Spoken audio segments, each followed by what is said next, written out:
How to fix USB ports not working in Windows 10 or 11. Let's get started. Let's start by opening Device Manager. Search for Device Manager and launch it. Now scroll down and expand Universal Serial Bus Controllers. Right-click on each item listed and select Properties. Under the Power Management tab, uncheck the box that says Allow the computer to turn off this device to save power. Do this for each USB controller you see. Next, install USB controllers.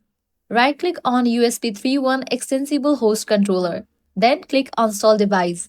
Your USB port won't work until you restart your PC. If you're using a desktop with a USB mouse or keyboard, install one USB port at a time and restart after each installing to avoid losing access. After you have installed and restarted your PC, Windows will automatically reinstall fresh USB drivers. Your USB ports should now be working again, and that's it.